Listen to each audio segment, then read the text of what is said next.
ಇವತ್ತು ಮೊದಲನೇ ದಿನ ನಮ್ದು ಅಮೃತಾಂಜನ್ ಸಿನಿಮಾ ರಿಲೀಸ್ ಆಗಿ ನೋಡಿ ವೀರೇಶ್ ಥಿಯೇಟರ್ ಅಲ್ಲಿ 10:30 show night full family audience ಬಂದಿದ್ದಾರೆ. ಎಲ್ಲಾ ಕಾರುಗಳು ಬೈಕ್ಗಳು ರೆಡಿ. ಥಿಯೇಟರ್ ಅವ್ರು ಹೇಳ್ತಾ ಇದಾರೆ ಬಂದೇ ಬರೋದು ಕಲೆಕ್ಷನ್. ಹೌದಾ? ಈ ತರ ನಾವು ಅನ್ಕೊಂಡು ನಾನು 100 ಸೀಟ್ ಬರ್ಬೋದು ಅನ್ಕೊಂಡಿದ್ದೆ ಅಷ್ಟೇ. ಸರ್ ನಾವು 50 ಅನ್ಕೊಂಡಿದ್ದೆ. ಫ್ಯಾಮಿಲಿ ಆಡಿಯನ್ಸ್ ನೋಡಿ, ಕಾರ್ ಬಂದ್ರೆ ಫ್ಯಾಮಿಲಿ ಆಡಿಯನ್ಸ್. ಇದೆಲ್ಲ ಒಂದೇ ಸಿನಿಮಾ, ನಮ್ಮ ಒಂದೇ ಸಿನಿಮಾ ಇರೋದು ಇವಾಗ ಒಂದೇ. 10:30 ಶೋಗೆ ಸರ್ ತುಂಬಾ ದಿನ ಆಗಿತ್ತು ಇಷ್ಟು ಜನ ಬಂದು. ಅಂದ್ರೆ ನಾರ್ಮಲ್ ಆಗಿ ಬೆಳಿಗ್ಗೆ ಶೋಗೆ ಬರ್ತಾರೆ, ಬಟ್ 10:30 ಶೋಗೆ, ಅದು ಶುಕ್ರವಾರ ಫಸ್ಟ್ ಡೇನೆ ಈ ತರ ಬಂದಿರೋದು ತುಂಬಾ ಎಕ್ಸೈಟ್ ಆಗಿದೆ. ಅದ್ ಬಿಟ್ಟು 9 ಗಂಟೆಲಿ ಚೆಕ್ ಮಾಡ್ತೀವಿ ಬುಕ್ ಮೈ ಶೋನ.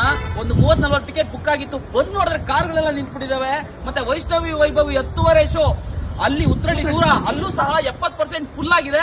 ಕ್ರೇಜಿ ರೆಸ್ಪಾನ್ಸ್ ಬರ್ತಾ ಇದೆ. ನೀವ್ ಯಾರ್ಯಾರು ನೋಡಿಲ್ಲ, ಶನಿವಾರ ಭಾನುವಾರ ಮಿಸ್ ಮಾಡಿದ್ರೆ ಅಮೃತಾಂಜನ್ ಸಿನಿಮಾ ಜೈ ಅಮೃತಾಂಜನ್. ಜೈ ಅಮೃತಾಂಜನ್.